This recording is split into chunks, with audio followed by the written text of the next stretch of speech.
As demandas dos jovens da periferia social, política e econômica brasileira são assunto de hoje do Melhor e Mais Justo. Estão aqui comigo Juninho, da Coordenação Nacional do Círculo Palmarino, Luan Luando, produtor cultural, e Alex Minduim, sociólogo e apresentador do programa Organizadas na Web. A onda de rolezinhos, que entrou em shoppings, parques e praças de grandes cidades, incomodou os frequentadores habituais desses espaços, que mais uma vez mostraram os dentes de uma sociedade conservadora e pouco aberta às diferenças e à redução das desigualdades.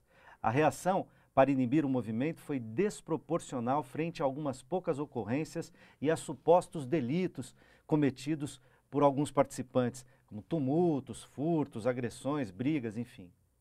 Qual a avaliação de vocês sobre os rolezinhos e o que eles trouxeram à tona, na verdade? Juninho, a gente estava falando disso no intervalo aqui, né? Exatamente, eu acho que os rolezinhos foi um dos principais fenômenos sociais do último período, porque ele foi um processo pedagógico. Aquilo que a gente, enquanto movimento social negro, né, fala cotidianamente da segregação espacial, do acesso ao consumo, mas desde que você esteja lá no seu cantinho, o rolezinho pedagogicamente colocou à tona esse debate, né? A questão do racismo, a questão do direito à cidade, aonde nós podemos ou não podemos frequentar, né? Então, trouxe à tona todo esse debate. Uma espécie de apartheid, né, social disfarçado, exatamente, né? E aí o Luan falou muito do Estado, né? E às vezes a gente lembra muito do Executivo e do Legislativo. Mas nesse caso, o Judiciário teve um papel primordial, né? Concedendo liminares, inclusive para os donos dos shoppings, que garantia o direito de impedir quem eles achassem que pudesse impedir de entrar ou não nesses espaços. E sob o pretexto de que não, bagunça, quebradeira, roubo, não sei o quê, etc. Exatamente. Né? Que são sempre os argumentos usados como pretexto. Exatamente. Certo? E o que é interessante dizer é que não há nenhum registro de roubo, de quebra de vidraças dos shopping centers. E o tumulto só começou quando os próprios seguranças privados do shopping começaram a reprimir esses jovens ou quando a polícia chegou também reprimindo, né? O tumulto foi gerado pelas forças de segurança e não pelos próprios jovens que estavam lá se divertindo, construindo um espaço de lazer que lhes é negado, inclusive. Compartilhando um espaço de lazer que é da cidade, embora um espaço privado, shopping, é um espaço privado de uso público, né? Porque as pessoas entram, sai qualquer um, por que as pessoas que vêm da periferia não poderiam? Né? Exatamente. E eu acho que, para concluir, para abrir para os outros colegas aqui também falar, eu acho que também suscitou um outro debate que são os limites do que é pensar um desenvolvimento para o país só a partir do consumo. Então, se vem de uma ideia que para você ser, você precisa ter, você precisa consumir, e essa juventude, de certa maneira, para ser aceita, né, nos espaços de relação social, seja no mercado de trabalho, seja na escola, enfim, nos espaços de convívio, ela precisa estar bem vestida, ela precisa estar com a roupa de marca para ser minimamente aceita nesses espaços, né? Porém, desde que você se resguarde ao seu lugar de origem. A partir do momento que você passa a querer ocupar um espaço que tradicionalmente lhe foi negado, isso gera um conflito que a própria burguesia, a própria elite não consegue dar resposta. Então isso também é um limite, né, desse desenvolvimento só apenas através do consumo, sem pensar em cidadania, sem pensar em educação, saúde, saneamento, sem pensar um projeto de desenvolvimento real para as pessoas. Mobilidade, né? urbana. Mobilidade urbana, né?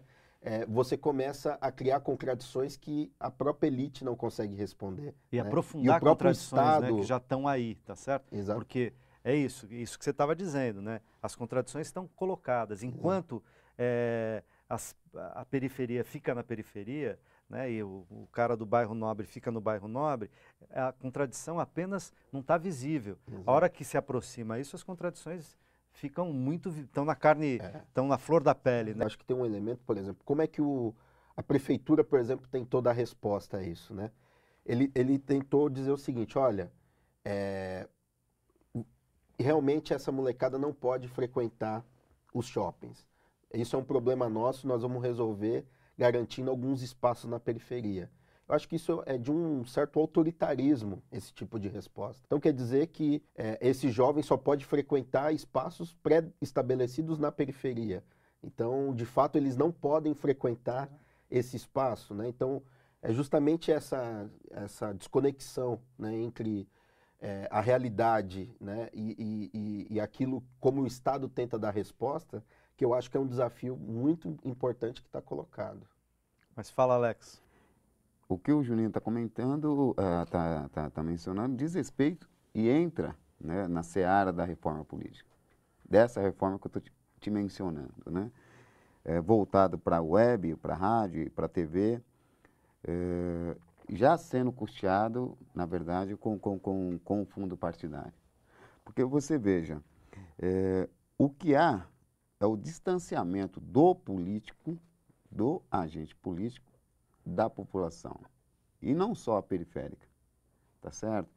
O político que está inserido dentro da Câmara Municipal, dentro da Assembleia Legislativa, ou até mesmo dentro do Congresso Nacional, ele não tem a sensibilidade do que essa sociedade vem pensando, ou até mesmo da necessidade dessa mesma sociedade. Aí falta habilidade na hora, por exemplo, de negociar com um movimento espontâneo, como é o do rolezinho, por exemplo. Não tem a dúvida. E o caso dos rolezinhos, na verdade, é o seguinte, nada mais é que a ressonância do que essa grande mídia apregoa.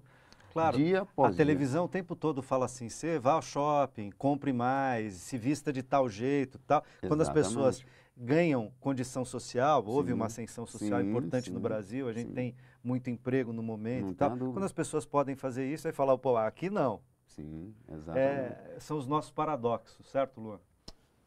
Né, e o Estado, minha crítica é com o Estado capitalista, não tem, não há estabilidade social num regime capitalista. Né? E estão mostrando as caras, né? Entendeu? Entender que isso não é de hoje, né? Que essa forma de governar não é de hoje, entendeu? Que é racista, é classista, é sexista, entendeu? É machista, é repressora. E é isso, assim, é negar o direito à cidade, à maioria da população e reprimi-la. Na verdade, no rolezinho, nos bairros também, né?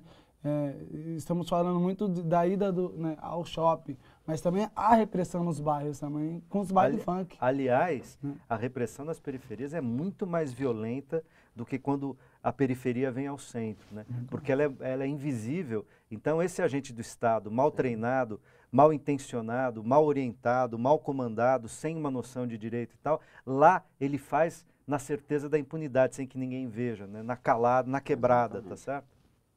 Eu acho que é isso. E, inclusive, eu acho que aquilo que você não consegue dar resposta na política, né? Você responde na repressão. Né? Então, os bailes funks na periferia tem sido um pouco isso. Né? Claro que tem um conflito geracional que precisa ser equacionado. Né? Claro que, de certa maneira, os bailes funks que viram à noite causam uma perturbação à própria comunidade. Né? Tudo isso é evidente. Né?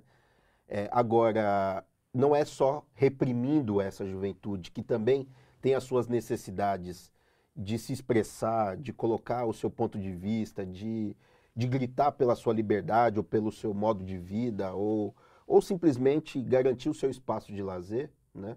Não é apenas com a repressão policial, como vem sido construído no último período, que você consegue dar resposta a isso. Né? Então, eu acho que esse é o grande desafio. Vem sendo né? construído no Brasil desde sempre. Né? Exatamente. Você muda um modo, mas você muda a forma, mais tecnológica, menos, na cidade ou no campo, mas esse tipo de repressão e de luta geracional, inclusive, porque aí nós estamos falando tanto de questão de classe, né? De pobres e ricos, de brancos dominantes e negros discriminados, mulheres, enfim, minorias sociológicas, são maioria da população, né?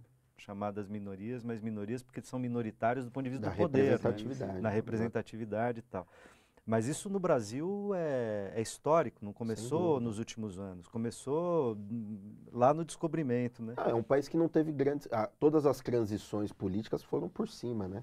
desde Todas, né? todas, a independência, o fim da escravidão, a proclamação da República, Sim, sempre o acordo fim de dos elite, regimes militares, o último regime militar também foi uma transição por cima, né? Ah. Inclusive a gente debate isso, né, no movimento negro. Será que a democracia ela é plena de fato? Ela chegou, por exemplo, para a população negra? Eu vi uma entrevista recentemente do Paulo Lins que ele fala isso, né? A democracia no Brasil é para a classe média branca. Para a nossa população ainda falta muito para chegar a uma democracia, né? Então, eu acho que esse é o debate que nós temos que fazer, né? Então, é a reforma política, é a mudança de paradigmas, é a garantia da representatividade desses setores, né? É a exigência de políticas É a exigência públicas de políticas construídas de modo públicas. ascendente, né? Não Com só as pessoas construção de políticas participando, públicas, mas controle público, controle social. popular e social Popular das sobre- políticas, né? Porque também o Luan falou, por exemplo, do Juventude Viva, né? Ainda não passa de uma carta de intenções, né? As próprias políticas de igualdade racial que se propõem nacionalmente ainda estão no campo simbólico, né? Não conseguem... Por quê? Mexer com racismo, mexer com homofobia, com machismo, são coisas que estruturam as relações, estrutura a dinâmica social do nosso país.